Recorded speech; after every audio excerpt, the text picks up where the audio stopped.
conversación de resurrección y vida. Existe un falso consuelo del hombre frente a la muerte. Algunos creen que cuando morimos reencarnamos en otros animales o en otros seres.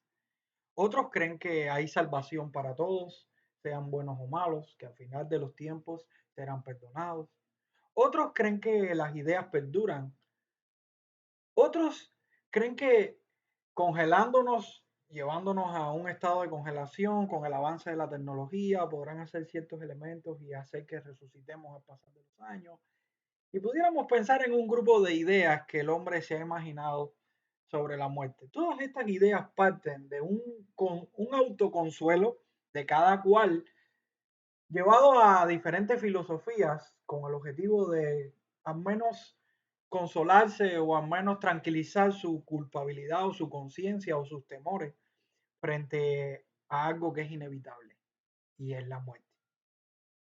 Lo que sí es evidente en cada una de estas personas es que, número uno, nadie se conforma con la muerte. Nadie está de acuerdo con la muerte. Número dos, todos vamos a morir y esto será más rápido de lo que creemos. Y número tres, Dios tiene en la Biblia la opinión contraria a todas estas desviaciones. Por eso vamos a ver en el texto de hoy cómo encontrar esperanza frente a todo lo que respecta a la muerte, dándonos la oportunidad de tener una correcta comprensión y una correcta dirección a lo que vamos a enfrentar cuando nos toque partir de esta tierra. El texto de hoy se encuentra en el Evangelio de Juan, el capítulo 11, verso del 17 al 27. Dice la palabra del Señor. Vino pues Jesús y halló que hacía ya 4 días que Lázaro estaba en el sepulcro. Betania estaba cerca de Jerusalén, como a 15 estadios, y muchos de los judíos habían venido a Marta y a María para consolarlas por su hermano. Entonces Marta, cuando oyó que Jesús venía, salió a encontrarle, pero María se quedó en casa. Y Marta dijo a Jesús, Señor, si hubieses estado aquí, mi hermano no habría muerto, mas también sé ahora que todo lo que pidas a Dios, Dios te lo dará. Jesús le dijo, tu hermano resucitará. Marta le dijo, yo sé que resucitará en la resurrección en el día postrero. Le dijo Jesús, yo soy la resurrección y la vida. El que cree en mí, aunque esté muerto, vivirá. Y todo aquel que vive y cree en mí, no morirá eternamente. ¿Crees esto? Le dijo, sí, Señor, yo he creído que tú eres el Cristo, el Hijo de Dios que ha venido al mundo.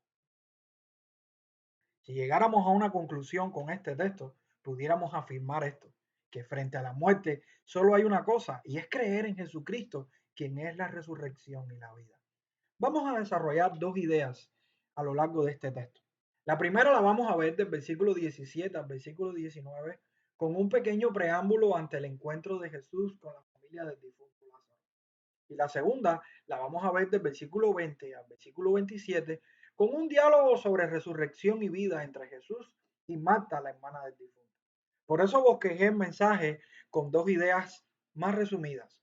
La primera, Lázaro ha muerto verdaderamente, basado en estos versículos del 17 al 19, y la segunda, Jesús es la resurrección y la vida, basado en los versículos del 20 al 27. Lázaro está verdaderamente muerto. Dice el versículo 17, vino pues Jesús y halló que hacía ya 4 días que Lázaro estaba en el sepulcro. Había un propósito en Jesús en demorarse para ir a ver a Lázaro cuando estaba enfermo. Y era el propósito de glorificar a Dios y de ser conocido ante los hombres para que los hombres tuvieran fe en él. Y esto lo vemos en el texto anterior. Era altamente significativo que Lázaro llevara 4 días muertos. Y con esto se rompe el mito de la duda de que Lázaro no estuviese muerto completamente. Había una tradición rabínica que data desde el siglo III y es posible que algunos en los tiempos de Jesús fueran pioneros de esta creencia. Creían sobre el alma de los muertos que rondaba en los 3 primeros días de muerte mientras el cuerpo aún estaba sin descomponerse. Pero al pasar el cuarto día y el muerto oler mal, se definía que estaba muerto totalmente. Y en este sentido, quizás algunos hubiesen caído en estos pensamientos.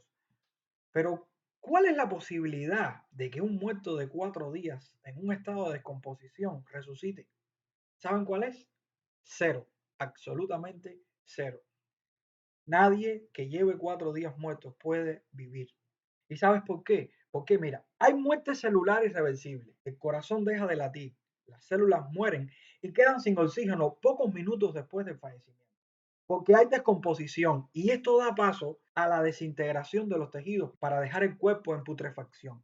Hay muerte cerebral total a los pocos minutos de estar sin oxígeno. Además, no hay evidencia científica de algún caso en la historia que en estado de putrefacción o descomposición haya resucitado de la muerte. Solo recuperaciones en muertes aparentes o por hipotermia. Al cuarto día, un cuerpo muerto presenta hinchazón, cambio de color, desprendimiento de la piel, deformación facial por la descomposición. No puede haber ninguna duda sobre esto. Muchos de los judíos vienen de Jerusalén a Betania a consolar a Marta y a María por la muerte. Y esto lo vemos en el versículo 18 al 19. Dice, Betania estaba cerca de Jerusalén, como a 15 estadios, y muchos de los judíos habían venido a Marta y a María para consolarlas por su hermano. Hay un contraste entre la llegada de los judíos y la llegada de Jesús. Betania estaba cerca de Jerusalén, un poco menos de 2 millas. Eso es aproximadamente 1.7 millas. Muchos de los judíos que conocían a esta familia llegaron primero que el propio Jesús, quien decidió esperar cuando escuchó la noticia. ¿No nos llama la atención que estos judíos le llevaran ventaja a Jesús al estar más cerca de esta familia y llegar primero al funeral? Sin embargo, el texto recalca que quien amaba en verdad a esta familia era Jesús. El primero que llega no siempre es el indicado. Y esto denota además que la familia de Lázaro no pasaba desapercibida entre los judíos. Y en caso de pasar algo en esta familia, sea bueno o sea malo, las noticias se expandirían como la pólvora, rápidamente. Entonces, ante este primer encabezado que marca el preámbulo al texto de hoy, pudiéramos sacar conclusiones importantes para lo que sigue. Primero, es seguro que Lázaro está muerto, y esto es debido al cuarto día que lleva en estado de descomposición. Segundo, ya no solo Jesús y los discípulos saben que Lázaro ha pasado de la enfermedad a la muerte, sino que la familia lo sufre y también las noticias han llegado a Jerusalén y han venido personas a ser testigos de esta muerte. Y tercero, hasta el momento, en la mente de todos los judíos presentes, solo quedaba la opción de llorar, de ser consolados con la esperanza de que si Lázaro era un hombre piadoso, fuera recibido por Dios como fueron los hombres piadosos del pasado. ¿Alguno de nosotros pudiera haberse imaginado que Lázaro saldría de esta tumba si no hubiese leído los próximos capítulos? Posiblemente muy pocos de nosotros lo pudiéramos imaginar. Porque ahora vemos una segunda verdad del texto. Y la segunda verdad es que Jesús es la resurrección y la vida. Ante un hombre que ha muerto y que está verdaderamente muerto, Jesús es la resurrección y la vida. Marta reacciona con fe ante la llegada de Jesús. Porque cuando leímos el versículo 20 y 22, vemos aquí donde dice, entonces Marta, cuando oyó que Jesús venía, salió a encontrarle, pero María se quedó en casa. Y Marta dijo a Jesús, Señor, si hubieses estado aquí, mi hermano no habría muerto, mas también sé ahora que todo lo que pidas a Dios, Dios te lo dará. La fe de esta mujer le alcanza para ir al encuentro con Jesús. ¿Por qué una hermana habría ido al encuentro con Jesús y la otra se quedó sentada en casa? No sabemos por qué una se quedó, pero sí podemos suponer que la corrección que Jesús le da a Marta en el Evangelio de Lucas, cronológicamente anterior a este evento, muestra el camino de una Marta que ya no está tan afanada y turbada, sino que ahora viene a encontrarse con Jesús personalmente y a depositar su fe en el propio Jesús. Porque Marta le llama de una manera a Jesús, le dice Señor. Lo que significa Señor es amo, alguien con derecho de gobernar. Es un título de autoridad, un título de dominio. Es el título que se utiliza para Dios. De hecho, la traducción de la Septuaginta, cuando traduce el término Adonai, lo traduce por Curios o Kyrios en el griego. Y esta es la palabra que está usando Marta. Y es verdad que no siempre se usa esta palabra con término de sumisión a una autoridad o con el término de una deidad, como refiriéndonos a nuestro Señor. Pero específicamente en este texto hay algo interesante y es la expresión que tiene Marta seguido a esta forma de nombrar a Jesús. También es similar a lo que en dos pasajes del mismo Evangelio muestran claramente cuando se refieren a Jesús como Señor para denotar su deidad y su autoridad como el ser supremo para ellos. Y uno está en Juan capítulo 6, versículo 68, cuando Pedro tiene su confesión. Y en este texto Pedro le dice a Jesús, Señor, ¿a quién iremos? Tú tienes palabras de vida eterna y nosotros hemos creído y conocemos que tú eres el Cristo, el Hijo del Dios viviente. Y el otro texto está en Juan capítulo 9, dicho por el hombre que fue sanado. En el versículo 38, este hombre dice, creo Señor, y el escritor argumenta y le adoró. Quiere decir entonces que decirle a Jesús Señor en esta porción es similar a como Pedro le dice, como este ciego sanado le dice a Jesús, en una connotación de adoración, en una connotación de sumisión, de humildad, de sujeción a quien tiene toda la autoridad. Ella reconoce que Jesús es el Señor, pero también reconoce que tiene poder sobrenatural para sanar. El texto nos dice que Marta le dice a Jesús, Señor, si hubieses estado aquí, mi hermano no habría muerto. El verso 3 de este capítulo 11 nos da claridad cuando va el mensajero a ver a Jesús, porque el mensajero viene con la noticia de que Lázaro está enfermo, pero con la esperanza de que Jesús fuera a sanar a Lázaro. Esta era la esperanza que tenía María, que tenía Marta y que tenían las personas que conocían a Jesús de cerca y le seguían como discípulos a él. Y creo que sería un error ver esta expresión como un reclamo de Marta. Señor, si hubieras estado aquí, mi hermano no habría muerto. No, eso está mal. No creo que Marta se refiere de esa manera. Una misma palabra puede ser intencionada de maneras diferentes. Y en este caso, lo que sí podemos ver es que es una afirmación sobre el poder de Jesús para sanar a los enfermos. Marta está ratificando que Jesús tiene poder para sanar a los enfermos. Señor, si hubieras estado aquí, mi hermano no habría muerto. Ella le dice además, mas también sea ahora que todo lo que pidas a Dios, Dios te lo dará.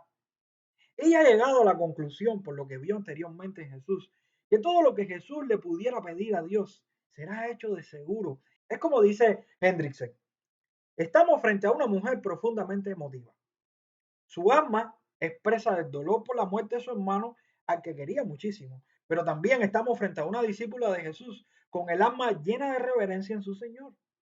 Estamos, pues, frente a un corazón conmovido hasta lo más íntimo e indeciso entre el dolor y la esperanza. Pero Jesús dialoga con Marta. Y aunque ella mantiene su fe, no comprende del todo lo que Jesús le está afirmando sobre la resurrección de Lázaro. Porque en el versículo 23 y 24 Jesús le dice, tu hermano resucitará.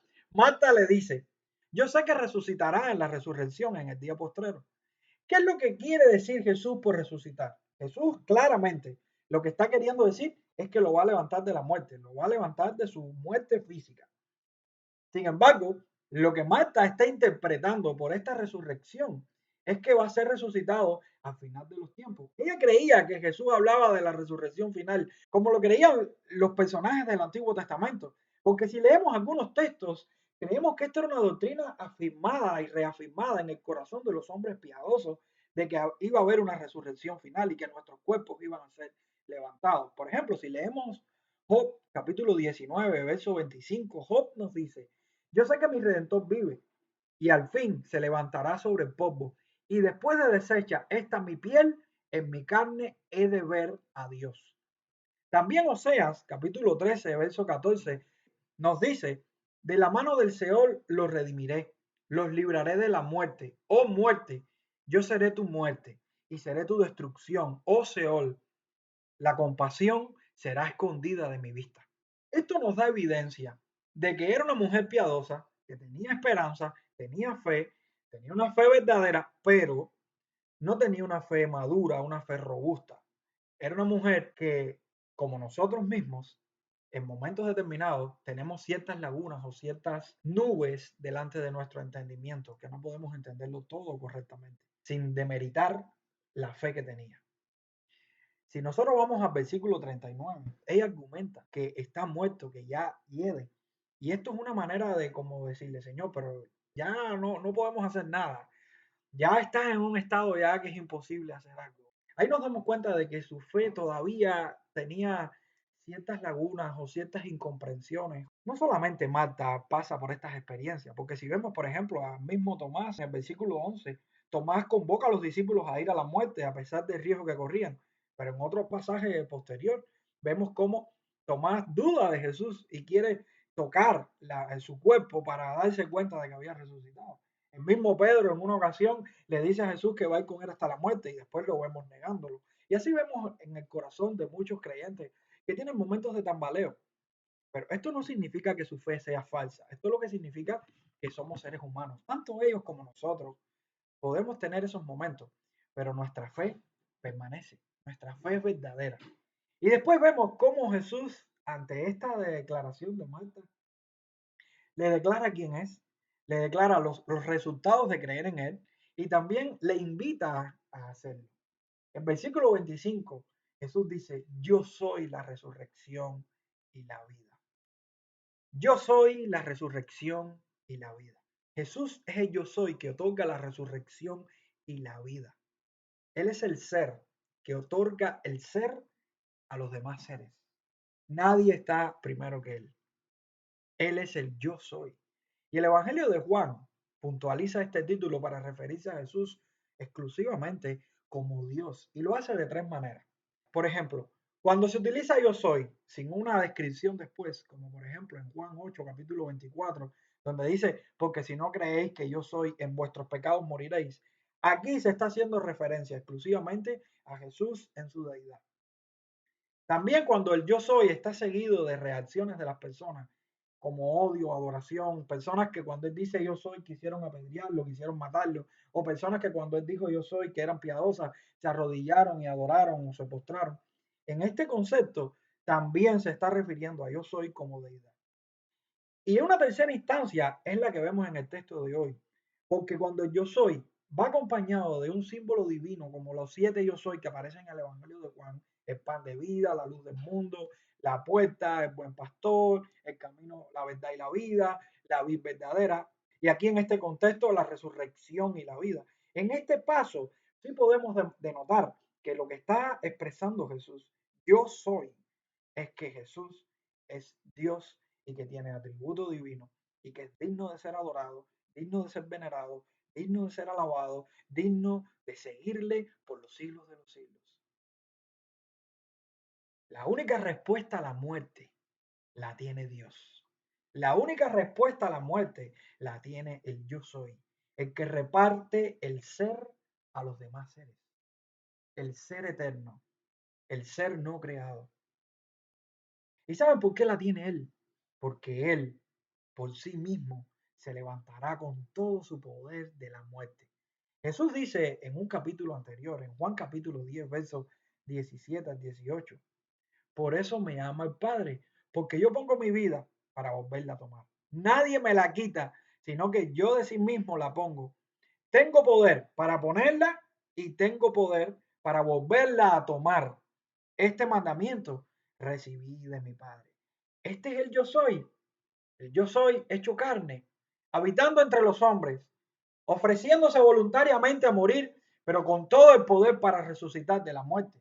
Solamente Dios puede resucitar de la muerte, solamente Dios puede dar vida de la muerte a aquellos que están muertos. Y Jesús le está expresando con toda la potencia que Marta pudiera comprender. Yo soy Dios, el que da vida, el que creó de la nada, el que dio toda la existencia y tengo poder para un hombre de 4 días que ya está en estado de descomposición y que ha sido imposible resucitarlo, de yo hacerlo. ¿Cuáles son los resultados de creer en quien es la resurrección y la vida?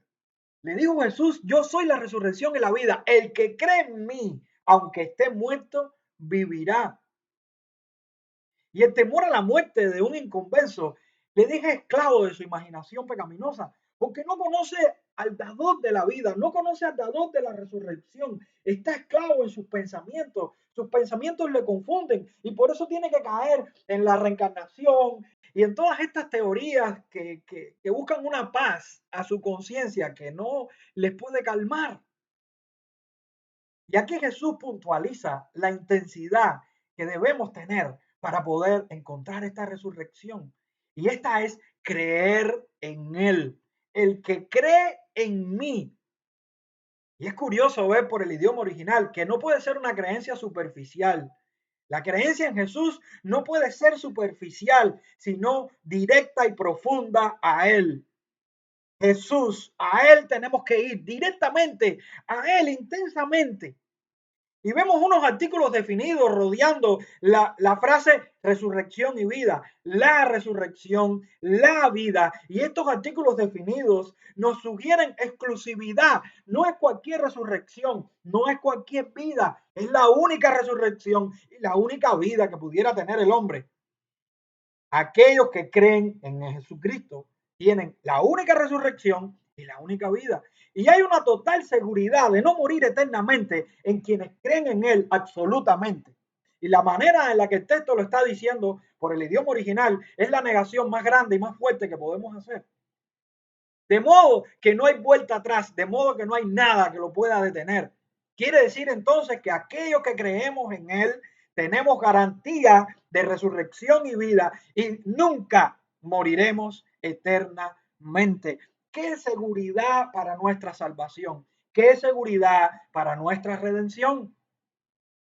¿Cómo podemos decir todavía que una salvación se pierde en aquellos que creen verdaderamente en Jesús? ¿Cómo podemos creer que esta fe de estos hombres que en algún momento tambaleó los va a dejar desarmados, los va a dejar abandonados? No, tenemos garantía, aquellos que hemos creído en Jesucristo, de que hay resurrección y vida y que no moriremos eternamente. La muerte eterna es el resultado de todos los que mueren sin Cristo y son considerados condenados, son considerados esclavos del pecado. Lo mismo los que estuvieron en el Antiguo Testamento, que no creyeron en las promesas que apuntaban a Cristo, como los que vivimos después del Nuevo Testamento, quienes no creyeron en la obra de Cristo consumada en esa cruz y esa resurrección, serán condenados eternamente. Y esta muerte eterna está bien resumida en el Catecismo Bautista de 1695, en las preguntas 42 y 43, y quisiera leérselo de una manera resumida. Dice la pregunta 42, ¿pero qué se hará a los malvados cuando mueran? La respuesta dice, cuando mueran los malvados, sus almas serán arrojadas a los tormentos del infierno y sus cuerpos yacerán en sus sepulcros hasta la resurrección y el juicio del gran día. Y la pregunta 43 dice, ¿qué se hará a los malvados en el día del juicio? La respuesta es, en el día del juicio, los cuerpos de los malvados, al ser resucitados de sus sepulcros, serán sentenciados, junto con sus almas e indecibles tormentos con el diablo y sus ángeles para siempre. Y ahora viene la invitación más importante. ¿Crees esto? ¿Crees esto? Así le dice Jesús a Marta. ¿Crees esto? Después que da la declaración de quién es Él, de lo que puede hacer, y ahora la está invitando a creer, a confiar, a descansar. Esta es la parte donde toda la verdad que Marta ha escuchado se vuelve personal, pero es la parte donde usted y yo tenemos que hacer personal nuestra creencia, donde nuestro pensamiento, nuestros afectos tienen que ser afectados de alguna manera, donde nuestra meditación y pensamiento tienen que ser afectados. Porque si creer en Cristo no cambia nuestra vida, no afecta nuestra vida, no redirecciona nuestra vida, no es una creencia verdadera. Por eso Jesús le dice, ¿crees esto? ¿Cómo es posible que al Dios Todopoderoso lo estén crucificando en una cruz y al mismo tiempo hayan hombres y mujeres adorándole? ¿Cómo es posible que muchos odien a Dios y otros le amen? Porque han creído unos y los otros no. ¿Crees esto? ¿Ha afectado esta creencia a tu vida? ¿Continúas creyendo en esto? ¿Y cómo creen que responde esta mujer? Como mujer piadosa, ella le dice en el versículo 27, sí, Señor, yo he creído que tú eres el Cristo, el Hijo de Dios, que ha venido al mundo. Qué palabras más lindas las de Marta. Marta afirma su fe, da su confesión de fe. La respuesta de Marta fue un sí seguro, lleno de comprensión, lleno de confesión en la verdadera obra salvadora de Cristo, en quién es Él y lo que puede hacer. Ella le llama con tres títulos, le dice Señor, le dice Cristo y le dice Hijo de Dios. Si confesamos que Cristo es el Señor, seremos salvos. Cristo es el profeta, el rey y el sacerdote digno de salvar, el único Mesías esperado, el Hijo de Dios eterno, no creado. Y ella confiesa aún el propósito por el cual Cristo vino a este mundo. Y esto implica la salvación de los hombres, aquellos que ponen su fe y su confianza en Jesucristo. Si pudiéramos ver en esta confesión la luz que representa la salvación en el corazón del hombre, caeríamos de rodillas ahora mismo implorando por nuestra salvación. Porque tristemente mucha gente no puede ver esta riqueza y puede pensar que esto es una absurda teoría, pero sí es seguro que aquellos que no conocen al Señor temen a la muerte, no se conforman con la muerte y aún la muerte le está dando testimonio cada día de que van a morir y que van a enfrentar el peor de los tormentos. El temor y la no conformidad que tiene el hombre ante la muerte es una llamada al alma a buscar una solución urgente. Vas a morir y será más rápido de lo que crees. Y no hay maneras de evitarlo. Lo vas a enfrentar. ¿Y qué va a pasar ese día? Dios tiene en las palabras de Cristo la opinión contraria a todas las desviaciones, a todo lo que ha creído el hombre a lo largo de los años, todos esos engaños que les llevan a la condenación eterna, donde se van a enfrentar con Dios por la eternidad, con el juicio y el castigo de Dios por la eternidad, y no podrán encontrar solución. Pero Cristo te está retando en este día. Si no eres creyente, Cristo te está retando y te está dando la solución a tu desesperación frente a la muerte, a tu solución a la desesperación frente al pecado, a tu solución a todas las incapacidades que tienes. Porque digo, yo soy la resurrección y la vida. El que cree en mí, aunque esté muerto, vivirá. Y todo aquel que vive y cree en mí, no morirá eternamente. Y te pregunto, ¿crees esto? Pero si eres cristiano, no temas a la muerte, porque Cristo nos da preciosas promesas de resurrección y vida. Vas a morir y será más rápido de lo que crees, tanto tú cristiano como tú no cristiano. Pero si tenemos a nuestra mano cultivar nuestra relación con Jesús para cuando llegue ese día inesperado, no tengamos de acá avergonzarnos. Aférrate a las palabras de Cristo. Sigue las palabras de Cristo, porque solo ellas nos pueden limpiar de nuestra ceguera espiritual, cegueras transitorias, cegueras humanas afectadas por el Satanás, por el mundo, por la carne, nuestra sociedad constantemente tergiversando la verdad. Pero Cristo nos llama en este día a confiar y descansar en la resurrección y la vida. Cristo nos llama en este día a descansar en su obra poderosa, porque Él vino a este mundo.